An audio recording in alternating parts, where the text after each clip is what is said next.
Hey guys, how's it going? Kripp here.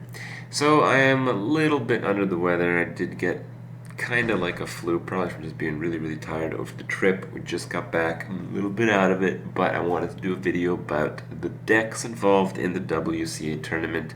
A lot of people have been asking to see the decks because, of course, you want the decks so you can copy some shit, and then you play the decks on ladder, and then you become the best player ever, right? Well, I don't know that much about ladder, but I do know a lot about these decks. I did analyze them. I did compare them to kind of stuff that people are playing, and I did include links to every single deck, every player in the WCA tournament. So pretty much it's the go-to for all decks as far as I know at this point in the game. But what I want to show you guys more specifically is the champions decks. Libo, spoiler, he did take the win. I'm not even gonna bother posting the finals because it's just like every single game that was taken in that game was from a zoolock. So you guys will learn absolutely nothing. You guys won't understand, you know, too much of what actually went on into the deck building, the strategy, and all the rest. So what I'm going to do, we're going to go over the Champions deck and all his decks, that is, all five. And I think you guys are actually going to learn some stuff because, well, I learned some stuff, and it is pretty interesting to see the differences as they match up against the current metagame. So let's get right into it. First of all, we got Libo's Zoolock. This is the deck of the final, at least. It is not what I would consider the deck of the tournament, which may surprise some of you guys because it's going to be a very, very typical, very, kind of easy to build deck. But here it is. This is the Zoolock as it stands right now. The only thing that kind of caught my eye a little bit that is not too common is the one of Dark Iron Dwarf. A lot of people pick Dark Iron Dwarf if they're going to play 2 or if they're going to play 0. Dark Iron is a good card because it pumps up a creature. You get a favorable trade if you want to trade, which is typically what you want to do as a Zoolock in the early game, and it acts as another activator for the Nerubian Egg, and that gives you a really good trade if they have a creature with 2, sometimes even 3 health remaining because of the other, small pumps and juggles and all the rest of the stuff. This is Zoolock. There's not much to talk about here. The other deck in the lineup is Libo's Druid. This is a token Druid deck, and it does still have the double combo, the double Force of Nature Savage Roar, but it is more token relative rather than bringing up standalone big bodies. A lot of the decks that we've seen in the tournament had like the double Spectral Knights, some of them had Sludge Belchers, that kind of stuff. This deck, it has Violet Teachers, and it has Violet Teachers over Shade of Naxxramas. And Shade of Naxxramas ended up being pretty damn good in the tournament from what I saw, but Violet Teachers also really powerful when you combine it with Power of the Wild. The idea behind this deck is you bring out a bunch of creatures, hopefully some of them survive the following turn, and in general that is going to be the case, and then you do a big Violet Teacher Power of the Wild turn into like a Savage or kill, or you just stall with the early game into your combo, and hopefully at that point early game did a few points of damage so your combo can just finish them off pretty easily.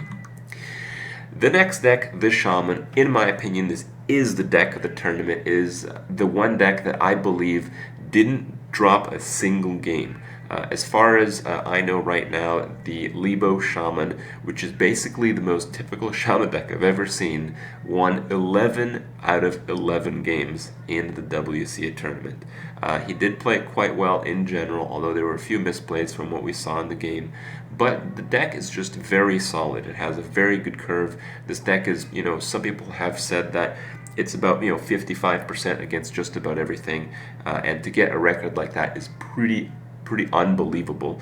But right now in the meta game, it fits. It's very strong, and we did see quite a few people playing Shaman as a result. And this is just cookie cutter stuff. If you want to highlight a card, some people don't use Alakir, the Windlord, but it did seal quite a few games. It does allow you to combo a little bit more. It does allow you a little bit more room to push for board control, so you can burst them down with them, and you guys know how that works. Do a little bit of charge damage, and this guy synergizes basically like the whole deck with all the buffs that you have, and just a little bit of damage if you need it. The next deck is one I actually didn't see played, but I found this to be among the more interesting decks that Libo brought to the tournament. And it is kind of a deathrattle priest, but it's not really. A lot of the deathrattle priests, they pretty much just take board control. They just do a bunch of damage, and if you queue up against the Zoo deck, the Thoughtsteal and the Nova and the Shaman, all the little cards kind of work together, and you get more small cards to overpower a Zoo deck if you got the opener. And if you're playing as control, it kind of doesn't do that well in general, but this specific version I feel does. This is, in my opinion, this is a very powerful all-around deck. It's a little bit sad that we didn't actually get to see it played. The changes from the typical Deathrattle Priest, I noticed that Defender of Argus is out, and that was a very popular card in Deathrattle Priest because often, something will die, you want to get buffs, or you want to buff something so it doesn't die, and then when it dies at 1 health, you don't really care because it has a Deathrattle, all the rest. And, taunts in this metagame are generally pretty powerful. But instead, what we have are a Ysera, which right now beats up Ragnaros because a lot of people are running Big Game Hunter, as most of the metagame is around Handlock and other big creatures. So a lot of people are playing Big Game, and if you play Rag and it just goes face and it doesn't kill the opponent and then it gets Big Gamed, it's kind of garbage. Ysera is very hard to remove, and in the control matches, if your opponent doesn't have an answer to it, you're just going to overpower him because the dream cards are just absolutely insane. And then it runs a 1 of Mind Control kind of for the same reason, where if you play another control deck, because you're a Deathrattle Priest, you're a little bit weak, you get that Mind Control and you just steal his biggest creature. And we have seen Mind Control run a lot of the Priest decks at the tournament, but I haven't seen it run that much on ladder, so it is a little bit uncommon specifically in this type of Deathrattle deck from what I've seen, but I think it is also very fitting.